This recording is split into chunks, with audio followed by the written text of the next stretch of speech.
जय श्री राधा रानी सरकार की, जय श्री कृष्ण भगवान की, जय श्रीमद् भागवत महापुराण की, जय सद्गुरुदेव श्री बंसी वाले महाराज की। श्रीमद् भागवत महापुराण के 9वें स्कंद के पहले और दूसरे अध्याय की कथा आज हम आपको सुनाने जा रहे हैं। इन अध्यायों में वह वसवत मनु की वंशोत्पत्ति की कथा का वर्णन आता है।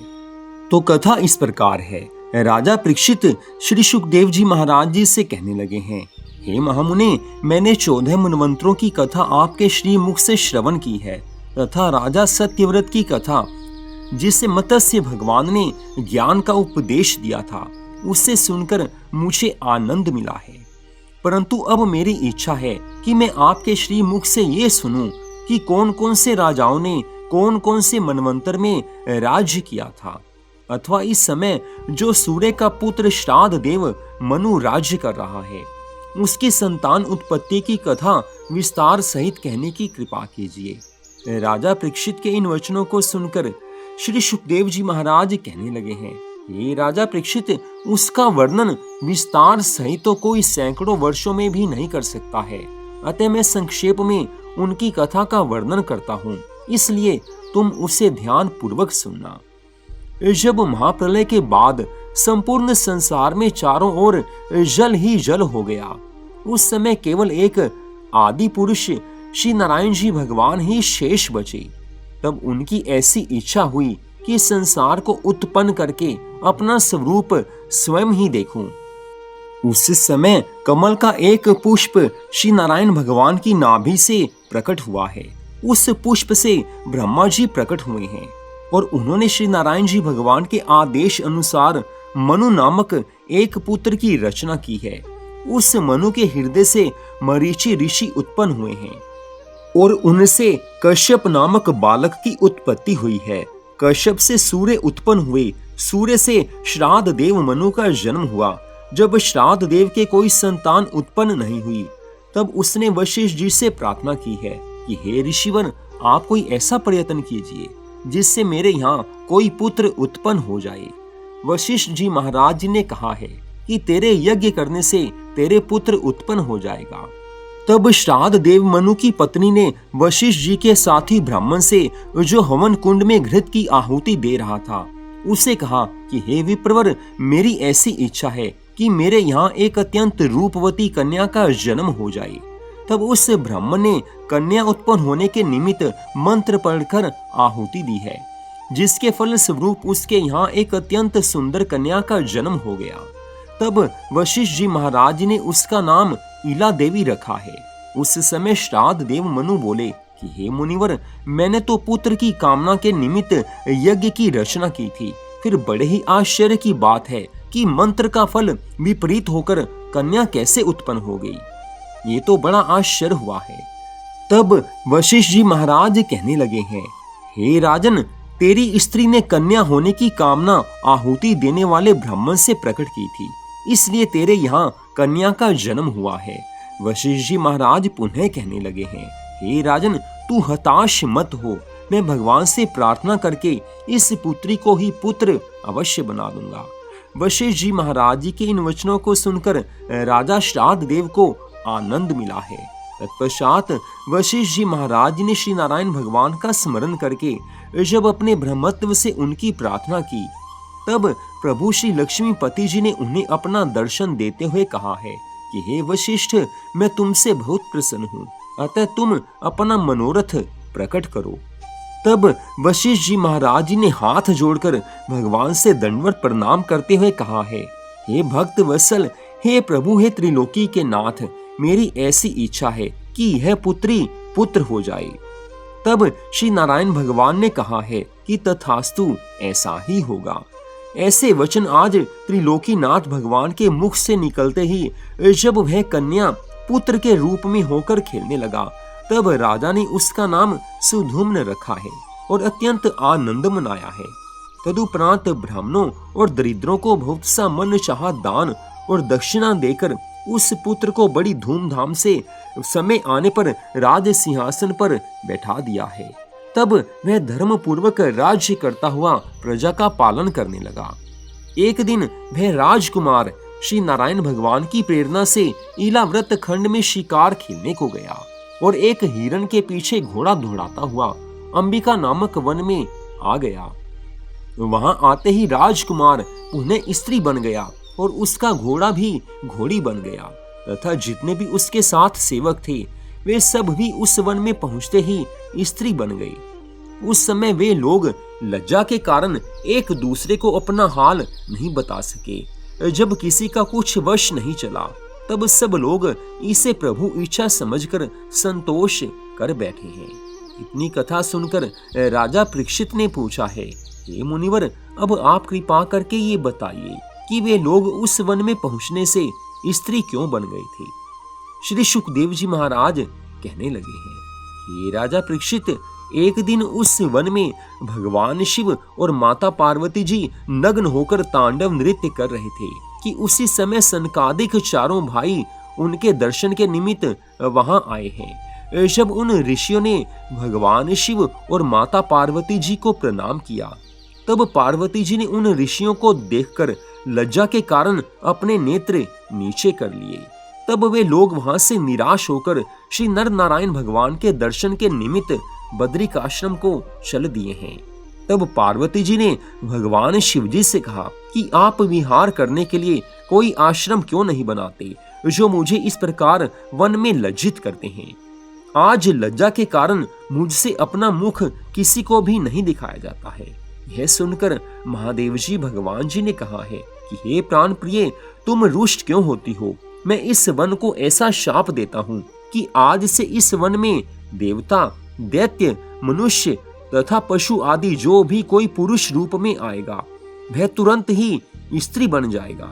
इसी कारण आज सुधुम्न इस वन में आते ही स्त्री बन गया था। भगवान शिवजी सदैव पार्वती जी के साथ वहां विहार किया करते हैं और पार्वती जी की 16,000 सखियां सदैव उनकी सेवा किया करती हैं। उस वन में भगवान शिवजी के अतिरिक्त कोई अन्य पुरुष प्रवेश नहीं कर सकता। जब राजा सुधुम्न वहां स्त्री हो जाने की लज्जा के कारण अपने घर नहीं जा सका तब अपने साथियों सहित उद्विग्न होकर उसी वन में चारों ओर घूमता रहा। उस वन की दक्षिण दिशा में चंद्रमा का पुत्र बुद्ध बैठा हुआ था। वह तपस्या कर रहा था। राजा सुधुम्न भी अचानक स्त्री रूप में उसी स्थान पर जा निकला और बुद्ध तपस्वी होते हुए भी उसकी सुंदरता पर मोहित हो गया। जब स्त्री रूप सुधुम्न ने उसको तपस्या करते देखा तो उस पर मुग्ध हो गया। तब उन दोनों ने वहां पर गंधर्व विवाह किया है और वहां ही रहकर भोग विलास करने लगे। जब बुद्ध की आज्ञा पाकर सुधुम्न के साथ की स्त्रियां किसी पर्वत पर चली गई तब उन्हें गंधर्व हरण करके अपने साथ ले गई। जब स्त्री रूप सुधुम्न के गर्भ से बुद्ध के द्वारा पुरुरव नामक पुत्र की उत्पत्ति हुई तब एक दिन सुधुम्न ने अपने हृदय में अपने गुरु महाराज वशिष्ठ जी का स्मरण करके उनका ध्यान किया।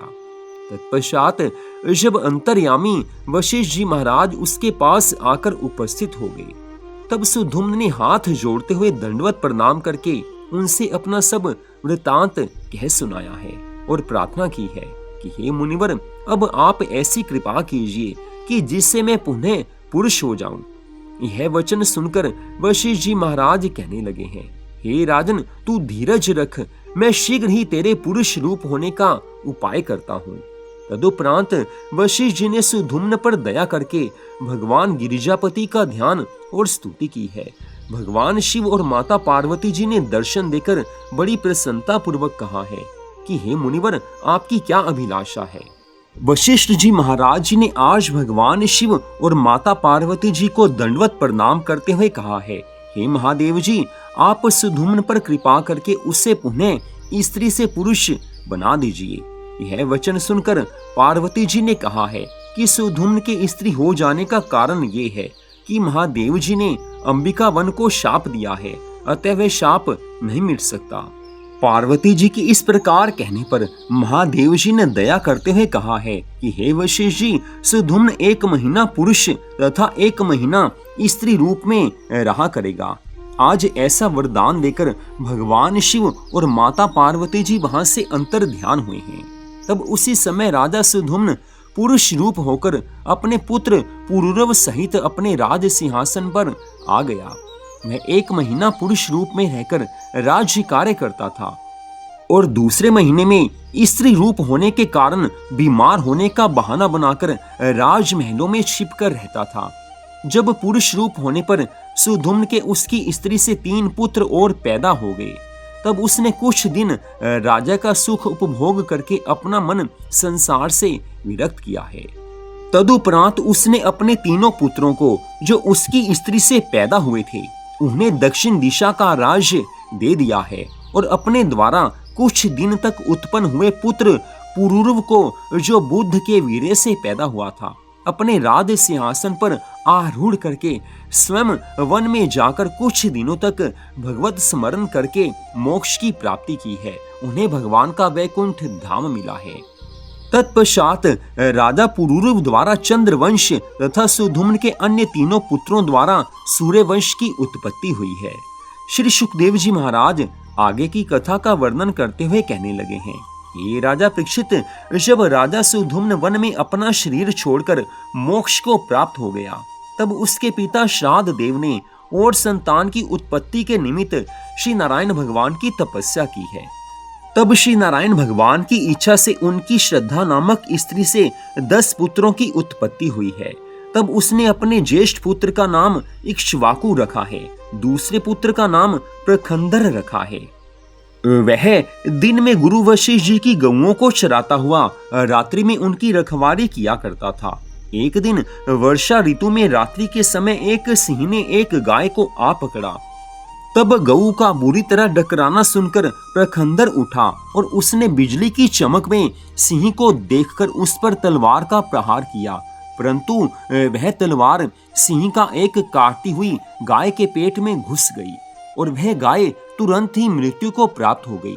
तदुपरांत प्रातः काल होने पर जब वशिष्ठ जी ने उस गाय को मरा हुआ देखा, तो क्रोधित होकर उन्होंने प्रखंदर को शाप दिया है कि तेरी तलवार से गऊ की हत्या हुई है, अतः तू शूद्र हो जा। वशिष्ठ जी के शाप के कारण प्रखंदर ने राज्य का मोह त्याग कर वन में घोर तपस्या की और भगवान का परम भक्त बन गया। वह ब्रह्मचर्य धारण कर वन में श्री हरि स्मरण करने लगा। एक दिन वन में आग लग जाने से वह भस्म हो गया। हे राजा परीक्षित, श्राद्ध देव का तीसरा पुत्र कवि नाम का था, वह परम हंस हो गया। करुष नामक चौथे पुत्र से कारुष जाति के क्षत्रिय उत्पन्न हुए, उन्होंने उत्तर दिशा का राज्य संभाला। 5वें पुत्र का नाम धीरिष्ट था, उसके द्वारा धीरिष्ट जाति के क्षत्रिय पैदा हुए और वे अपने शुभ कर्मों से बाद में ब्राह्मण हो गए। नृग नामक छठे पुत्र के वंशज सुमंत से लेकर अग्नि वंश तक तो क्षत्रिय रहे। तदुपरांत वे अग्निवंशी भी ब्राह्मण बन गए। नभग नामक 7वें पुत्र का नाभ नामक पुत्र हुआ। उसके कई पीढ़ियों बाद मरुत नाम का एक ऐसा प्रतापी और चक्रवर्ती राजा हुआ, जिसके बराबर किसी दूसरे राजा ने यज्ञ नहीं किए थे। उसी वंश में एक त्रिनविंदु नामक राजा ने अलंबुका नामक अप्सरा से विवाह किया। उस अप्सरा द्वारा इड़बिड़ा नाम की एक कन्या का जन्म हुआ, जो विशर्मा नामक ऋषि को ब्याही गई।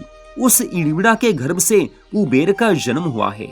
तरनविंदु नामक राजा के विशाल नामक एक दूसरे पुत्र ने वैशाली नामक नगरी बसाई थी। उसके वंश में हेमचंद्र और सोमदत्त आदि कई धर्मात्मा राजाओं का जन्म हुआ है। तो यहीं पर आज की इस परम सुंदर कथा का विश्राम होता है। अगले भाग में आप इससे आगे की कथा को सुन पाएंगे। जय श्री राधा रानी सरकार की, जय श्री कृष्ण भगवान की, जय श्रीमद् भागवत महापुराण की, जय सद्गुरुदेव श्री बंसी वाले महाराज की। जय जय श्री राधे, जय जय श्री राधे, जय जय श्री राधे श्याम।